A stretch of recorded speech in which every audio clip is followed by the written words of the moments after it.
Hey everyone, most welcome. तो चलो आज का क्लास स्टार्ट करते हैं। एंड बहुत दिनों तक बीएसटी पढ़ने के बाद आज के क्लास में हम सभी अकाउंट्स पढ़ेंगे। ओके,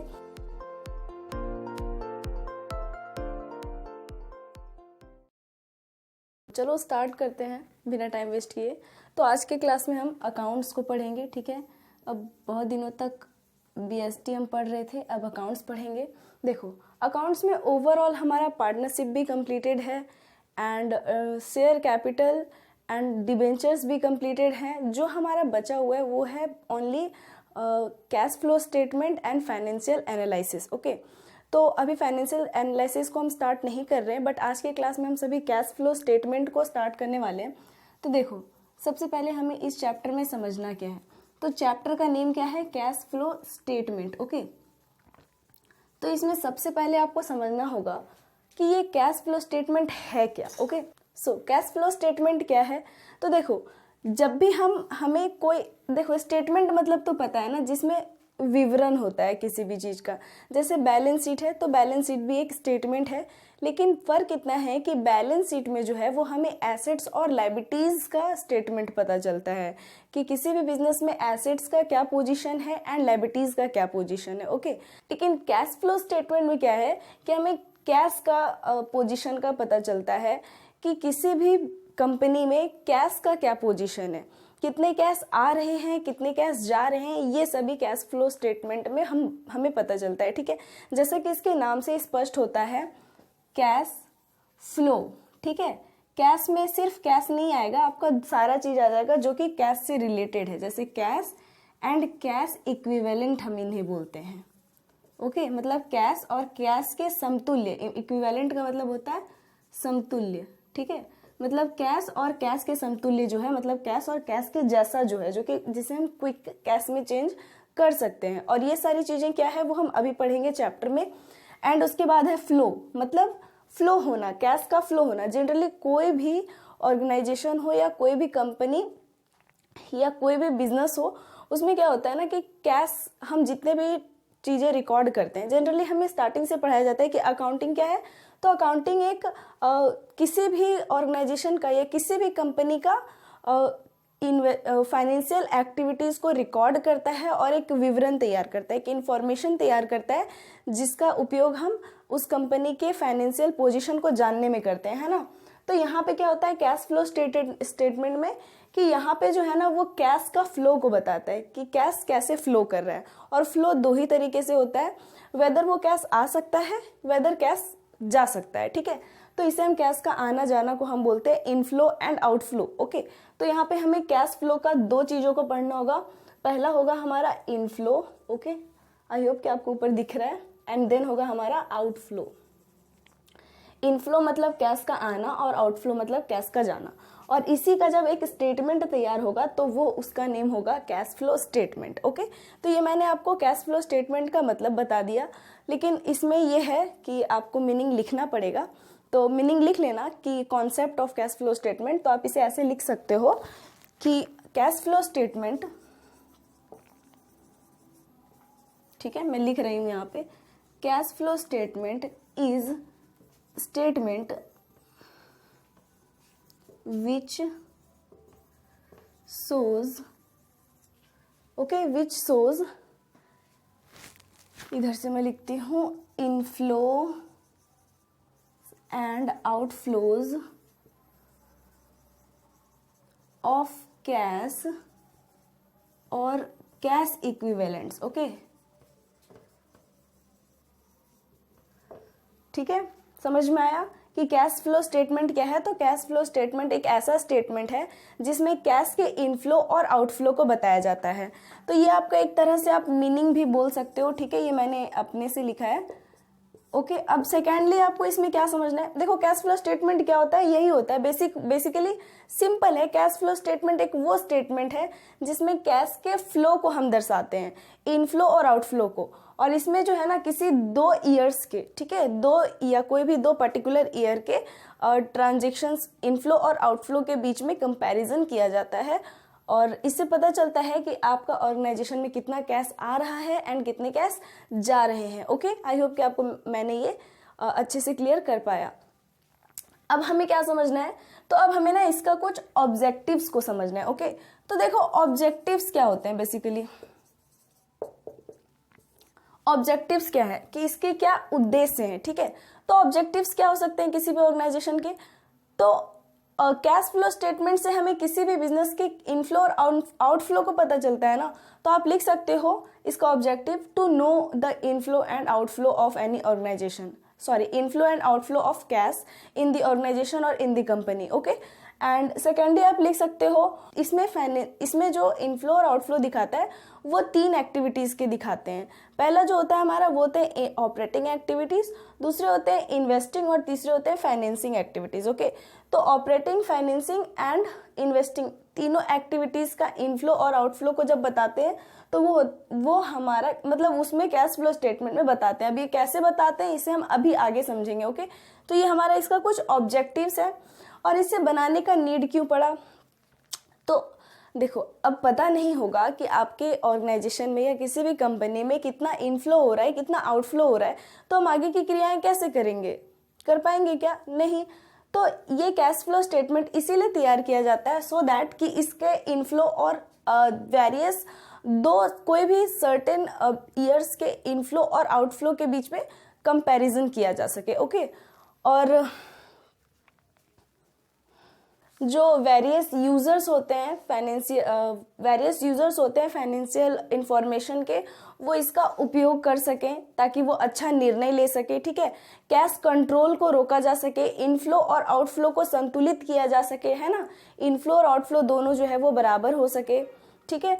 ऐसा नहीं है कि इनफ्लो बहुत ही ज़्यादा है, आउटफ्लो बहुत ही कम है, तो ऐसा भी नहीं होना चाहिए, लिमिटेड में होना चाहिए। तो इस चीज़ के लिए भी हम कैश फ्लो स्टेटमेंट का उपयोग करते हैं। ओके, अब यहाँ पे हमें क्या समझना है, देखो ये तो समझ में आ गया कैश फ्लो स्टेटमेंट।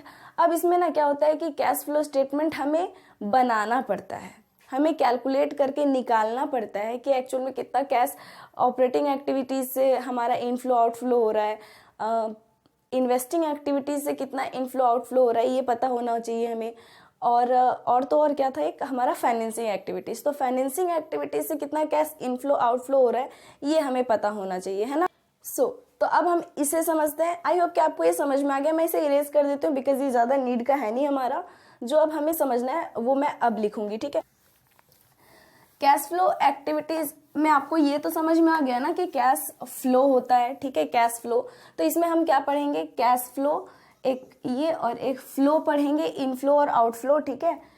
तो देखो कैश फ्लो में कैश के अंदर कैश और कैश इक्विवेलेंट्स में मैंने बोल दिया कि कैश और कैश इक्विवेलेंट मतलब कैश के समतुल्य जो है, कैश के समान जो है वो होते हैं।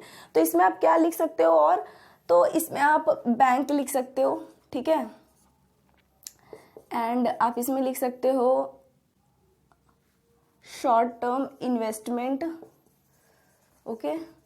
शॉर्ट टर्म इन्वेस्टमेंट जो कम समय के लिए आप इन्वेस्टमेंट किए हो, जिसे आप आसानी से कैश में चेंज कर सकते हो कम समय में, वो होते हैं चेक, ड्राफ्ट्स। देन आप इसमें मार्केटेबल सिक्योरिटीज लिख सकते हो, ठीक है। तो ये आपके होते हैं कैश और कैश इक्विवेलेंट्स में, ठीक। कैश तो कैश है ही और इक्विवेलेंट्स में आपके ये सारी आ जाते हैं, ठीक है, जो कि कैश के इक्वल में है। उसके बाद आता है हमारा फ्लो। तो फ्लो जो है वो 2 तरह के होते हैं, एक होते हैं हमारे इनफ्लो, ठीक है, और एक होते हैं हमारे आउटफ्लो, ठीक है। अब इनफ्लो का मतलब होता है जो भी कैश जो है वो आपके ऑर्गेनाइजेशन में आ रहा है, ठीक है, जो भी ऑर्गेनाइजेशन में आ रहा है वो इनफ्लो है, और जो जा रहा है वो हमारा आउटफ्लो है, ठीक है। अब देखो कैश फ्लो स्टेटमेंट हम बना रहे हो तो इसमें बस बातें हमारी कैश से रिलेटेड होंगी, ठीक है, ओनली कैश, इसमें क्रेडिट ट्रांजेक्शंस नहीं आएंगे, ओनली कैश ट्रांजेक्शंस आएंगे, ओके। तो इसमें आपको इनफ्लो और आउटफ्लो, इनफ्लो में आप क्या लिख सकते हो, जैसे कि आपको जो है वो आपके ऑर्गेनाइजेशन में आपने कुछ सेल किया और आपके पास पैसे आए, ठीक है, तो आपका हो सकता है सेल, इनफ्लो में सेल आ सकता है क्योंकि सेल करने से आपके पास कैश आएगा। आउटफ्लो में आपका परचेज हो सकता है। ये बस मैं एक ओवरव्यू दे रही हूँ आपको कि इनफ्लो में क्या हो सकता है और आउटफ्लो में क्या हो सकता है, ओके। एंड आप इसमें सेकेंडली लिख सकते हो रॉयल्टी रिसीव्ड, ठीक है, रॉयल्टी कहीं से रिसीव हो गया, ठीक है। और यहाँ पे आप लिख सकते हो इंटरेस्ट पेड, ठीक है, इंटरेस्ट आपने पे किया। लेकिन ऐसा नहीं अब देखो ये मैं इनफ्लो और आउटफ्लो बस बता रही हूँ, यहाँ पे भी एक्टिविटीज में कैटेगरीज में बांटे हुए हैं, वो भी 3, ठीक है। जो पहला होता है वो हमारा होता है ऑपरेटिंग एक्टिविटीज, जो दूसरा है वो हमारा है इन्वेस्टिंग एक्टिविटीज, और जो तीसरा है वो है फाइनेंसिंग एक्टिविटीज। तो यहाँ पे बोलने मत लग जाना कि मैम आपने ऑपरेटिंग एक्टिविटीज में ये कैसे लिख दिया, ये मैं बस एक इनफ्लो और आउटफ्लो सारे एक्टिविटीज का बस एग्जाम्पल बता रही हूँ कि इनफ्लो क्या होता है, आउटफ्लो क्या होता है, अंडरस्टैंड। तो ये हो गया कैश और कैश इक्विवेलेंट, ये हो गया हमारा इनफ्लो एंड आउटफ्लो, ओके। अब देखो, अब सवाल ये है कि आपने बोला कि मैंने बोला कि कि कैश फ्लो स्टेटमेंट जो है वो हमें प्रिपेयर करना होता है। तो कैश फ्लो स्टेटमेंट जो है वो हमारा accounting standard 3 revised accounting standard 3 के रूल के अंतर्गत प्रिपेयर किया जाता है। कौन से रूल के अंतर्गत? अकाउंटिंग स्टैंडर्ड 3, ठीक है। ये 1 मार्कर टाइप क्वेश्चन है, ये आपका आ सकता है इवन 1 मार्क्स टाइप क्वेश्चंस में, ओके। तो यहाँ पे हमें क्या देखना है कि हमारा जो अकाउंटिंग ये क्या बोलते हैं, हमारा जो कैश फ्लो स्टेटमेंट है इसे बनाने का हमारे पास 2 मेथड है, ठीक है। Method of cash flow statement, नहीं, मेथड ऑफ प्रिपेयरिंग लिख देती हूँ, ठीक है, preparing cash flow statement, okay. Cash flow statement बनाने के कितने मेथड्स हैं? तो बेसिकली कैश फ्लो स्टेटमेंट बनाने के 2 मेथड है हमारे। पहला जो है उसे हम बोलते हैं डायरेक्ट मेथड, ठीक है, एंड जो सेकंड है हमारा उसे हम बोलते हैं इनडायरेक्ट मेथड। तो अब मुझे यहाँ पे बता देना कि कौन कौन यहाँ पे मेरे से पढ़ाई करते हो, ठीक है, कितने सीबीएसई बोर्ड वाले हो और कितने नॉन सीबीएसई बोर्ड वाले हो, अदर बोर्ड्स वाले हो, ठीक है, स्टेट बोर्ड्स। तो देखो, क्योंकि सीबीएसई बोर्ड में इस साल के लिए सेशन 22-23 के लिए डायरेक्ट मेथड जो है वो नहीं है, ठीक है, ओनली आपको इनडायरेक्ट मेथड से पढ़ना है। और अगर अदर बोर्ड्स वाले हो तो आपको डायरेक्ट भी आई थिंक आपके सिलेबस में होगा, बिकॉज मैंने देखा है ज़्यादातर बोर्ड्स में डायरेक्ट मेथड भी होते हैं, ठीक है। तो अगर सीबीएसई वाले हो बस पढ़ने वाले तो मैं तो बस डायरेक्ट मेथड ही इनडायरेक्ट मेथड ही बताऊंगी, और अगर दोनों बोर्ड वाले हो तो मैं डायरेक्ट इनडायरेक्ट दोनों बताऊंगी, ओके। तो इस वीडियो के नीचे कमेंट करके मुझे बता देना, ठीक, अदरवाइज मैं बस इनडायरेक्ट से ही स्टार्ट कर दूंगी। तो ये हमारा मेथड है, हम इनडायरेक्ट मेथड से पढ़ेंगे। अब देखो, ये तो समझ में आ गया कि इनडायरेक्ट मेथड से पढ़ेंगे। अब जब भी हम कैश फ्लो स्टेटमेंट तैयार करेंगे तो हमें मुख्यतः 3 एक्टिविटीज को समझना होगा। इसे ही समझो, इस पूरे वीडियो का यही 3 इंपॉर्टेंट पार्ट अभी जो इंपॉर्टेंट पार्ट है ना, अभी से ही स्टार्ट होने वाला है, ठीक है। और ये कौन कौन से पार्ट हैं? तो ये पार्ट हैं आपके एक्टिविटीज। अब आपके जो एक्टिविटीज है ना वो 3 कैटेगरी में डिवाइड किए गए हैं, ठीक है। तो आप इसे लिख सकते हो classification of cash flow statement, okay. और ये क्लासिफिकेशन जो है वो 3 वर्गों में किया गया है। ये कौन कौन से है भाई? तो पहला है वो है उन्हें हम बोलते हैं ऑपरेटिंग एक्टिविटीज, ठीक है, ऑपरेटिंग एक्टिविटीज, ठीक है। मैं लाइन ड्रॉ करके ऐसे बताऊंगी। जो सेकंड है हमारा वो है इन्वेस्टिंग एक्टिविटीज, ओके, एंड जो थर्ड है हमारा ये है फाइनेंसिंग एक्टिविटीज,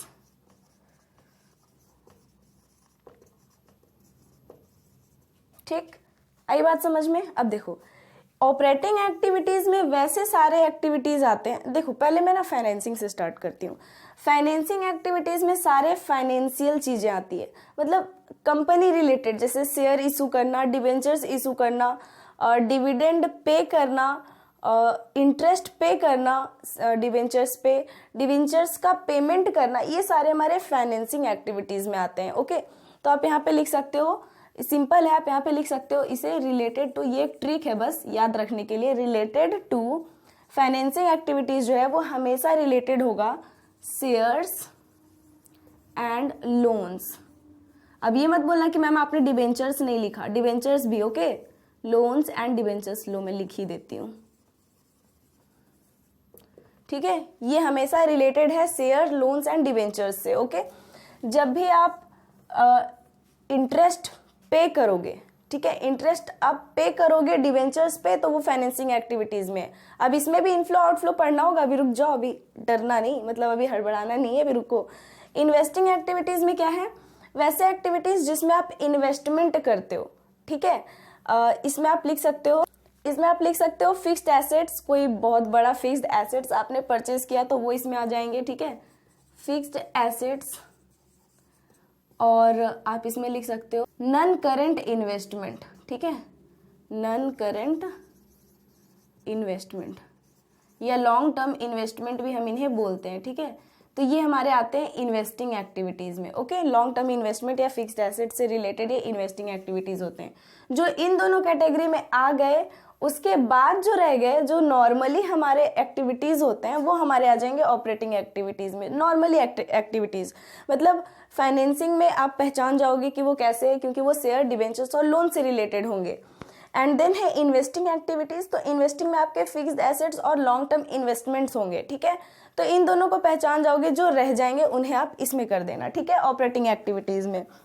आप इसमें लिख सकते हो normal activities, normal business activities. अब क्या होता है देखो, अब इसमें भी आपको इनफ्लो पता करना होगा कि इसमें क्या इनफ्लो है और क्या आउटफ्लो है, ठीक है। उसके बाद आपको इन्वेस्टिंग एक्टिविटीज में भी इनफ्लो का पता करना होगा कि कौन कौन से इनफ्लो हैं, आउटफ्लो है। इसे ध्यान देना, ये बहुत ही अच्छा टॉपिक है, इंपॉर्टेंट टॉपिक है। और क्या आउटफ्लो है। देन आपको फाइनेंसिंग एक्टिविटीज में भी इनफ्लो और आउटफ्लो का पता होना चाहिए कि कौन से इनफ्लो में आएंगे एंड कौन से आउटफ्लो में आएंगे। अंडरस्टैंड, आई बात समझ में। अब देखो, ऑपरेटिंग एक्टिविटीज में इनफ्लो क्या हो सकता है, आउटफ्लो क्या हो सकता है।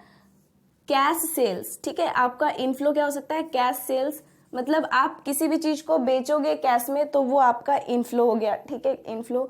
वही यहाँ पे आप कैश परचेज भी लिख सकते हो, अगर आप कैश में कोई चीज परचेज कर रहे हो, ठीक है, कोई नॉर्मल चीज। अगर बड़े बड़े फिक्स्ड एसेट्स परचेज कर रहे हो फिर तो वो इसमें आ जाएगा, ठीक है, ये हो गया। सेकेंडली आप लिख सकते हो रॉयल्टी रिसीव्ड,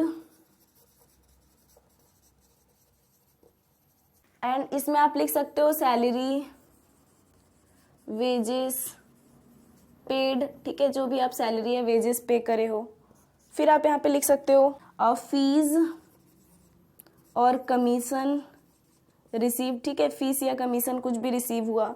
देन आप यहाँ पे लिख सकते हो कैश रिसीव्ड फ्रॉम डेटर्स, ठीक है, कैश रिसीव्ड फ्रॉम डेटर्स।